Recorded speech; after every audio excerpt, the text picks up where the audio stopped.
얼마 전에 미술에 대한 글을 쓰신 분이 있는데, 그분은 전문적으로 미술에 대해서 글을 쓰고 소개하고 설명하는 분입니다.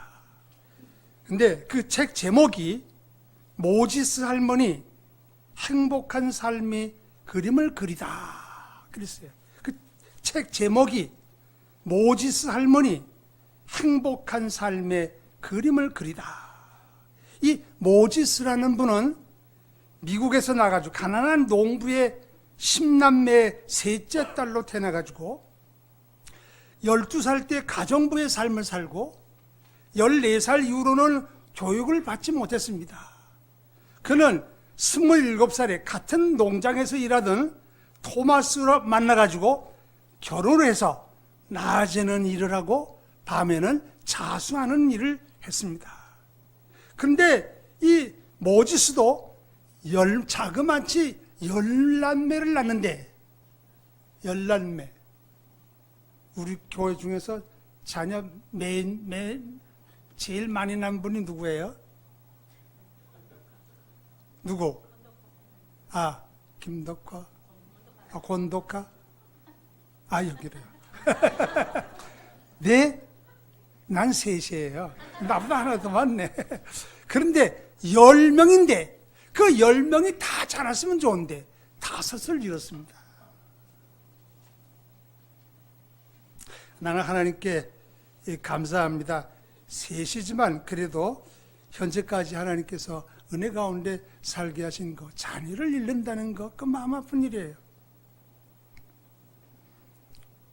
그는 보트를 만들고, 그리고 도마도로 통조림을 만들고, 그리고 생활을 했습니다. 그런데 이제 남편이 병들자 그는 자기 고향으로 돌아와서 농장을 세웠는데, 그 농장의 이름을 뭐라고 그랬냐면 옛날 모세가 모리아산, 그렇죠? 무슨 산이죠?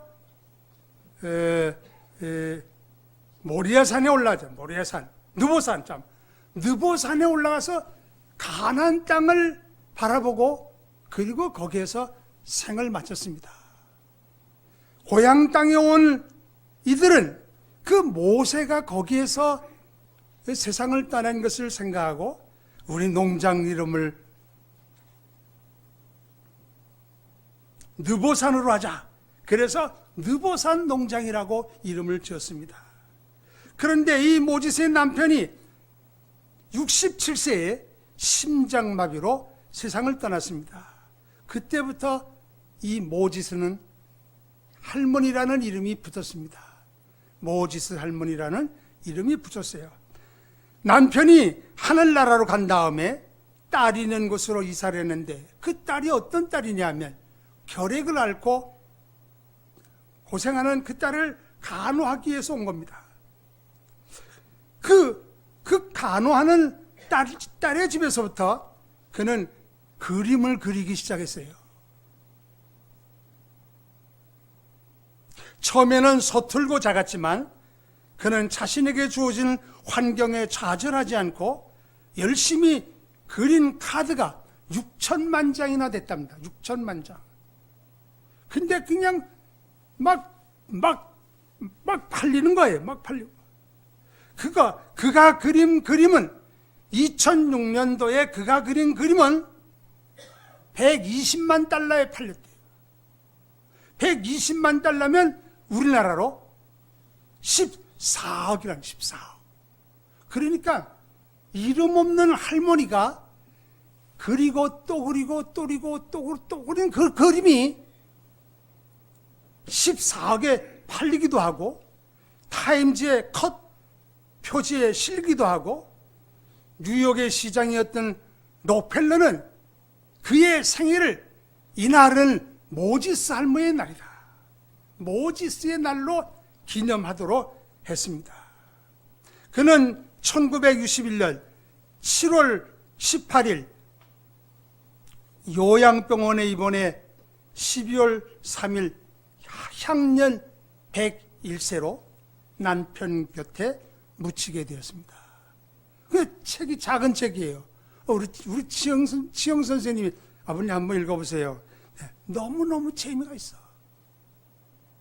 그 그림 하나하나 그리면서 설명해 놓은 책인데, 사람이 사는 것은 주어진 환경도 중요하지만 흔히 말하는 금수저를 가지고 사는 경우도 있고 흙수저를 가지고 사는 경우도 있습니다. 그러나 그 나름대로 어려움이 있고 시련과 고난이 있게 마련입니다.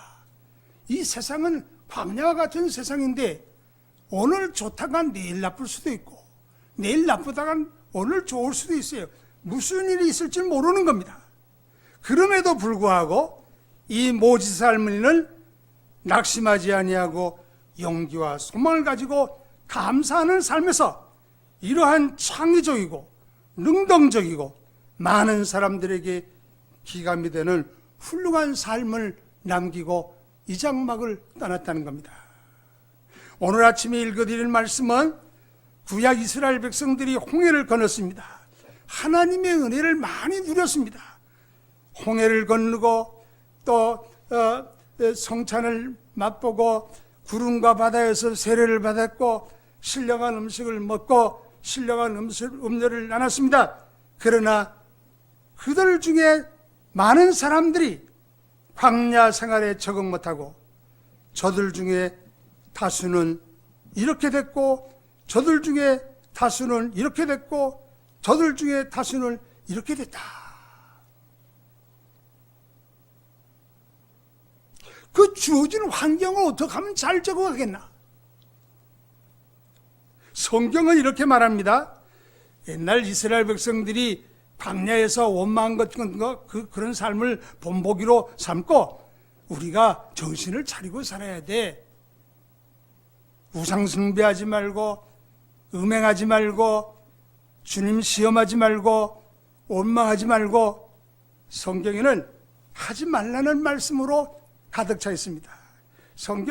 제가 이 성경에 있는 거를 어젯밤에 찾아가지고 전부 다 찾아봤지만 이거 많이 얘기하면 시간 많이 가요. 간단히만 얘기할게요. 그들은 우상 숭배했어요. 출애굽기 32장 1절 이하에 보면 모세가 시내 산에 가서 내려오지 않으니까 아론이 있다가 야 이거 아론한테 와가지고 야 아론 보이지 않는데 여러분이 우리를 위해서 신을 만듭시다.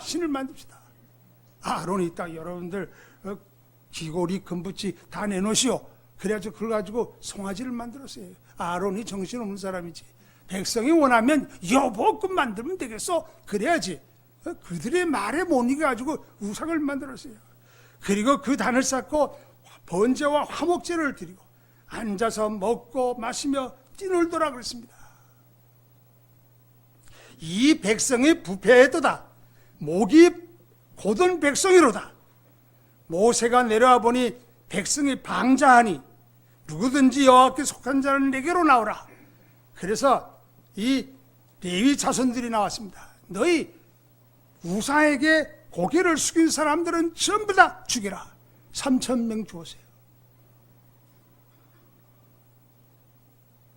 우상 숭배하지 마라. 이스라엘 백성들은 뭐예요? 금송아지 만들어가지고 거기에 절하고 거기에 제사했지만 현대인의 우상은 얼마나 많습니까?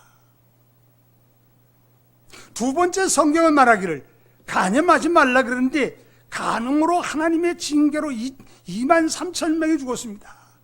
모압 여자들과 행위하기 시작했어요. 연병으로 죽은 사람들이 구약성경 출애굽기 25장 1절 이하에 보면 24,000명이라고 그랬습니다. 하나님이 그들에게 벌을 내렸습니다. 예수님은 이 세상이 마지막 세상이 어떤 세상이냐고 말씀하셨는가 하면 소돔과 고모라와 같다 그랬어요. 소돔과 고모라는 그 성에 그 도시에 내려온 천사들을 이끌어내라. 우리가 그와 상관하리라 그랬어요. 얘는 미친 사람들이에요. 얘는 미친 사람들입니다. 과히 미친 사람 표현 아니에요? 예? 사람도 천사도 분간을 하지 못하는 눈먼 사람들입니다.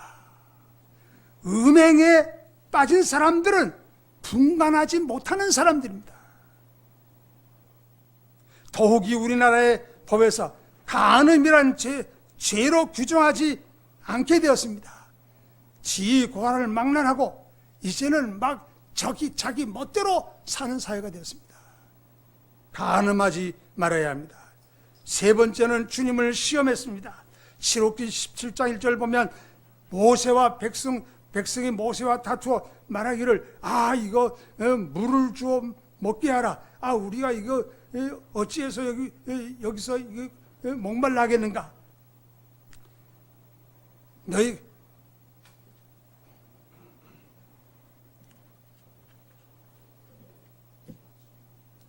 애굽에서 인도하여 우리와 우리 자녀와 우리 생축으로 목말라 죽게 하느냐? 모세는 여호와께 부르짖어 가로되 내가 이 백성을 어떻게 하리까? 그들이 얼마 아니면 내게 돌질하겠나이다. 그래서 반석을 칠하여서 반석에서 물을 나게 했는데 그곳 이름을 뭐라고 그랬냐면 무리바라 그랬습니다. 이는 그들이 여호와를 시험하여 이르기를 여호와가 우리 중에 계신가 아니한가 하셨습니다. 하나님이 우리를 물 주나 안 주나 한번 시험해 보자.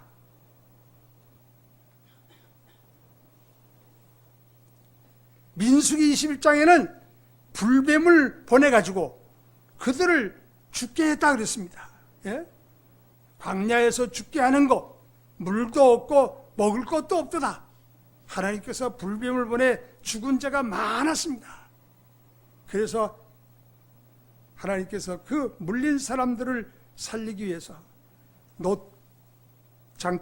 장대에 놋뱀을 만들어 그를 본 사람은 낫게 했습니다. 그 요한복음 성경에 있는 대로 모세가 광야에서 뱀을 든 것 같이 인자도 들려하리니 구약은 구약으로만 끝나는 게 아니고요. 구약은 항상 말씀드리지만 구약을 딱 깨면 거기에 복음이 있는 거예요. 예? 모세가 장대에다 놋뱀을 들어든 걸 예수님은 모세가 광야에서 뱀을 든 것처럼 인자도 들려 우리가 십자가에 못 박히신 예수 그리스도를 바라봐야 우리가 죄 사함 받는다는 거예요. 또 그들이 자주 했던 것 중에 하나가 원망입니다. 물이 없다고 불평하고 원망하고 또 길을 또 달리하면 자기들이 마음대로 안 된다 그래가지고 하나님께서 빨리 가게 하면 전쟁 날까 봐 광야길로 왔습니다. 왜 가까운 길이 있는데 멀리 하는가? 불평하는 사람들 많아요. 이제 우리가 이렇게 조그만 단체로 이렇게 이끌어 가게 하면 말 많이 해요. 참 속상해 죽겠어. 그래도 알아서 가는데 목사님 이 길로 가는 게 좋은데 왜 이리 갑니다. 사람도 그런데 하나님 가면 저 녀석들이 말이야. 아니 모세를 지시해가지고 저 다 인도하는데 왜 저 녀석들이 저러는가? 그래서 정탐꾼 보냈잖아요. 12명 정탐꾼 보냈잖아요. 정탐꾼 중에 10명들은 아이고 그 길로 가면 큰일 납니다. 거기 안악자손들이 있습니다. 그러나 여호수아와 갈렙은 아니에요. 하나님이 우리와 함께 하시면 저들은 우리의 밥입니다. 우리가 본 땅은 젖과 굴이 오르는 땅입니다. 다만 여호와를 거역하지 말라. 또 그 백성을 두려워하지 말라. 그들은 우리의 밥이라. 그들의 보호자는 그들에게서 떠났고 여호와는 우리에게 함께 하시느니라. 이 사건은 복음 안에 있으면서도 제대로 살지 못하는 사람들의 경계로 주신 거예요. 하나님 시험하지 말아라. 죄에 빠지지 마라. 음란과 간음에 죄에 빠지지 말아라. 하나님 시험하지 말아라.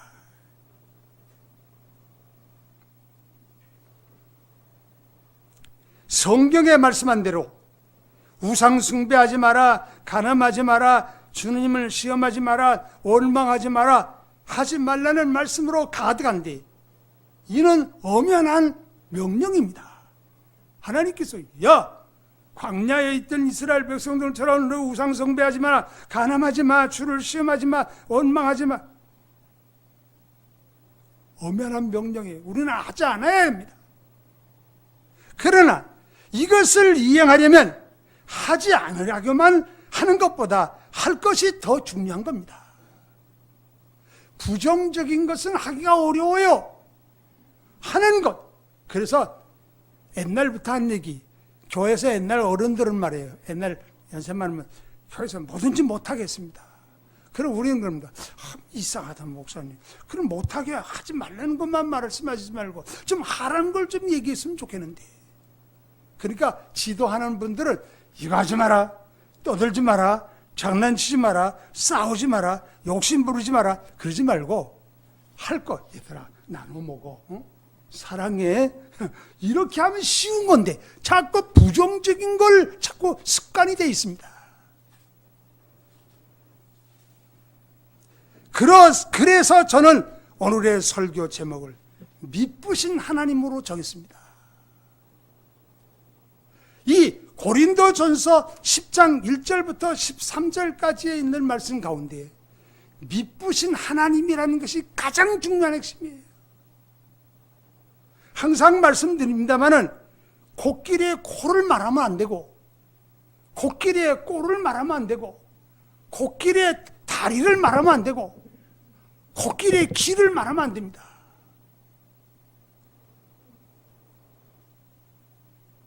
이들이 범죄하여 죽음에 이르고 형편에 이른 형벌에 이른 까닭은 하나님을, 미쁘신 하나님을 염두에 두지 않았기 때문입니다.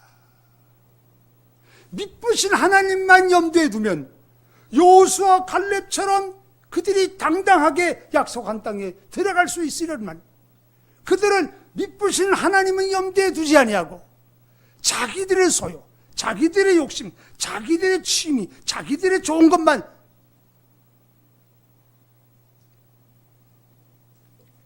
이스라엘 백성의 죄는 미쁘신 하나님을 믿지 않았습니다. 시편 106편 12절에 보면 재미난 말씀이 있습니다.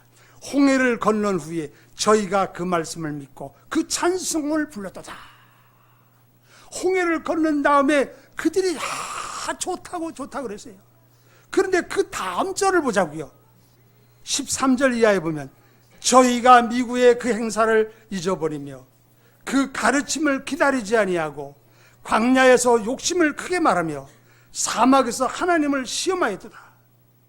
여호와께서 저희의 요구한 것을 주셨을지라도 그 영혼을 파리하게 하셨도다. 잘 먹으면 뭐예요? 부하면 뭐예요? 훌륭하면 뭐예요? 영혼이 파리해졌는데, 예? 이 파리하다는 말은 황폐하다는 거, 황폐하다. 여러분들 현대를 한번 진단해 보세요. 얼마나 잘 살아요? 얼마나 편해요? 물론 가난한 사람들도 있지만 부한 사람들 얼마나 부해요. 그러나 그 영혼이 황폐해요. 황폐해요. 다른 성경에 보면 괴질을 퍼뜨린다 그래요. 괴질을 퍼뜨린다. 괴질이라는 말은 이름을 잘 모르는 병을 괴질이라고 말합니다. 요즘에 간혹 가다가 괴질이 많이 나오잖아요. 예? 전염병이 발병하면 다 병리실에서 다 연구한 백신을 다 해서 다 전국에 보냅니다. 그런데 괴질이 나오면 백신이 없어요. 백신이 없으면 다 점령된단 말이에요. 한 사람이 전에 수십 다 이런단 말이에요.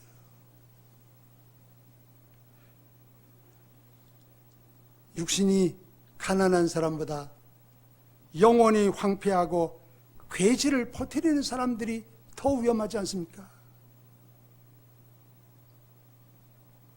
사람이 영혼이 잘 되는데 관심이 없습니다. 그러니까 피곤하지요. 기쁨도 감사도 찬송도 하나님 곳에는, 하나님이 없는 곳에는 있을 수 없습니다. 돈 주고 사요? 돈 주고 기쁨 못 사요. 기쁨 살려니까 딴짓하지. 예? 하나님만, 믿으신 하나님과 함께만 있으면 기뻐할 수 있고 감사할 수 있고 찬송할 수 있고 편안할 수 있습니다. 다 버리더라도 하나님은 찾아야 되지 않겠어요? 하나님은 붙들어야 되지 않겠어요?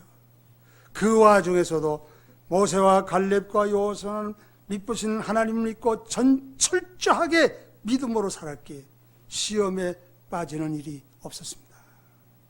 조그마한 일이 있어도 눈에 보이는 것만 보았지 배후에서 일하시고 섭리하시는 것은 믿지 않았습니다. 지난주에도 말씀드렸습니다마는 그 어떤 일이든지 하나님이 주장하심이 없으면 되어지는 일들이 하나도 없습니다. 집에서도요, 같이 살면서도요, 왜 그렇게 원망이 많은지 무슨 일이 생겨? 아이고, 왜 그랬어? 여보, 좀 그럴 수도 있지 않아? 좀 넘기면 그 일을 통해서 하나님은 어떤 일을 할 수 있는지 그러면 참 좋은데,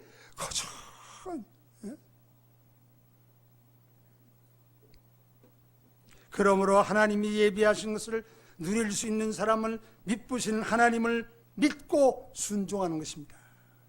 모든 죄의 근원은 하나님을 염두에 두지 않으므로 결국은 죄에 빠지고 불행해지는 것입니다. 우리 본문에도 믿으신 하나님에 관하여 말씀하고 있지 않습니까? 믿부다는 말은 진실하다 그런 말이에요. 하나님보다 진실한 분이 어디 있습니까? 믿을 사람 있어요? 믿을 사람 없어요? 믿부다는 말은 확실하다는 거예요. 확실하다. 그 확실한 분의 말씀을 믿는 것은 절대로 손해가 없다는 거예요. 미안하지만 옛날에 제가 건강학교에 있을 때 옛날에 제가 돈이 없는 돈이지만 은행에다가 제가 저축을 했습니다. 그런데 저축했는데 자꾸 은행 직원이 뭐 하래요. 뭘 하라는 거. 나는 그냥 그렇게 할게요. 그렇게 할게요. 그런데 나중에 알고 보니까 600만 원이 손해 났어. 그게 아마 증권인가 봐. 나는 몰라. 나는 평생에 사는 동안 내가 널 덧붙이기 위해서 뭘 하는 법이 없으니까. 근데 맡겨서 잘 될 수도 있지만 잘 안 될 수도 있어. 우리 박혜선 집사님 오셨는데 미안합니다만은 돈 있는 사람들은 절대로 은행에 맡겨야 돼요. 딴 데 맡기면 안 돼요. 딴 데 맡기면 안 돼. 사람에게 맡긴다든지 부동산, 은행에 맡기면 가장 안전하잖아요. 하나님은 변하지 않는, 믿부다는 말은 변하지 않는 분입니다. 그래서 신약 성경에 제일 많이 사용된 말이 피스토스라는 말입니다. 믿음이란 말이에요. 신약 성경의 대부분의 믿음이란 말은 피스토스예요. 하나님은 피스토스 하신 하나님입니다. 신실하신 하나님입니다. 믿을 수 있는 하나님입니다. 변하지 않는 하나님입니다. 변하지 않는 하나님을 안 믿고 자꾸 변하지 않는 것 자꾸 믿으니까 빠지죠. 왜 원망합니까? 하나님은 오늘 성경에 그렇게 말씀하고 있지 않습니까? 사람이 감당할 시험 밖에는 너희가 당한 것이 없나니 오직 하나님은 미쁘사 너희가 감당치 못할 시험 당함을 허락하지 아니하시고 시험 당할 즈음에 또한 피할 길을 내사 너희로 감당하게 하시느니라. 만약에 가다가 어려운 일 당하면 이거 왜 어려운 일 당했나? 그리고 서둥거리지 말고 하나님이 피할 길을 주시겠지. 기다리고 그리고 인도한 대로 우리가 사도행전 성경에 보면 바울이 소아시라고 가려고 하다가 성령이 허락하지 않았습니다. 이 성령이 허락하지 않는 모양이다. 그래서 방향을 옮겼습니다. 그런데 그 방향이 옮긴 게 뭐냐면 바울의 행로가 유럽으로 행하게 된 겁니다.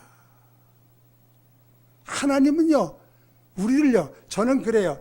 농부가 물골 따주듯이 하나님은 우리의 길을 물골을 글리 가면 안 되겠다. 일리 가야 되겠어.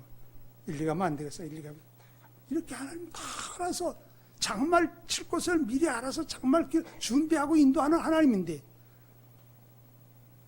방자하게, 건방지게, 여기 방자하다는 말은 어떤 의미를 가지고 있냐면 건방지다, 무례하다, 오만하다, 버릇이 없다. 아니 하나님이 인도하는데 자기가 말이야 방자한 거예요. 오만하고 건방지고 무례하고 버릇이 없고 방자한 거예요.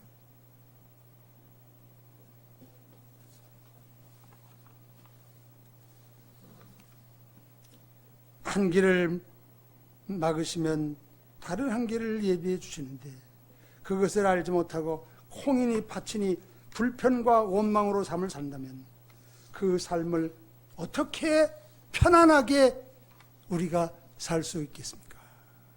우리가 알거니와 하나님을 사랑하는 자, 그 뜻대로 부르심을 입은 자들에게는 모든 일이 협력하여 선을 이루신다고 말씀하셨습니다. 아까 소개한 책에 보니까 그런 내용이 있어요. 미국의 스탠퍼드 대학의 과대학 윌리엄 프라이어 박사가 연구한 연구에 따르면 어린이들은, 우리 권 집사님 애들 많이 키워봐서 알죠? 애들은 하루에 몇 번 웃는 것 같아요? 대충 많이 돼도 좋아요. 괜찮아. 틀려도 괜찮아. 뭐 틀린다고 뭐라 그러겠어 뭐. 예? 10번? 그거밖에 안 돼. 엄마 없는 데서도 웃을 거 아니야. 애들은요 평균 300번 우는데요. 웃을 일이 그렇게 많은 거야. 다 보면 우스운 일들이야. 애들 보면 되게 우는 애도 있지만 애들은 까까까까까까 웃잖아요. 300번.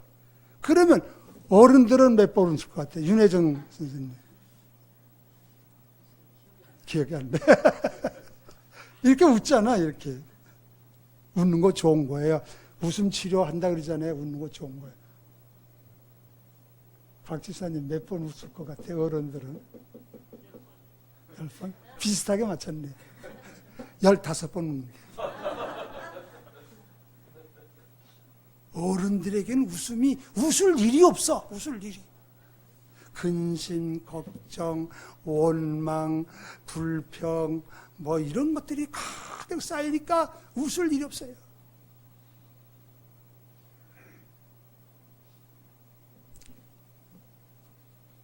모지스 할머니는 그 그림이 어떻게 그려졌냐? 아주 소박해.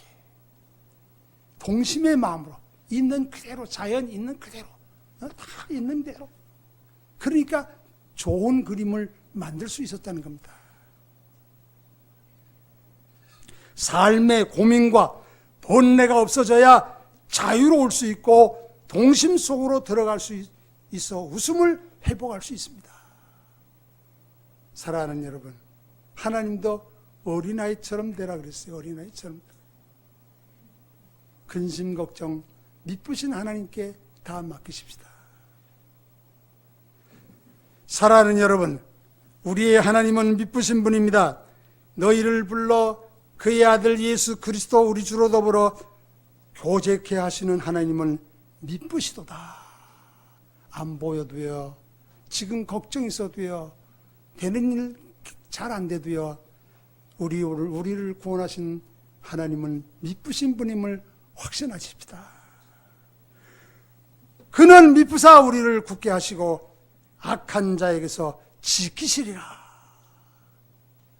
미쁘신 주님입니다. 너희를 부르신 이는 미쁘시니 그가 또한 이루시리라. 보이는 게 없어도 낙심될 환경 안에 우리가 쌓였다 할지라도 철저하게 미쁘신 하나님 믿고 의지하면서 사십니다. 감사하고 기뻐하고 찬송하고 능동적인 삶 속에서 하나님과 함께 동행하는 그런 삶을 사시는 여러분과 제가 되기를 바라서 말씀드렸습니다. 찬송드리겠습니다.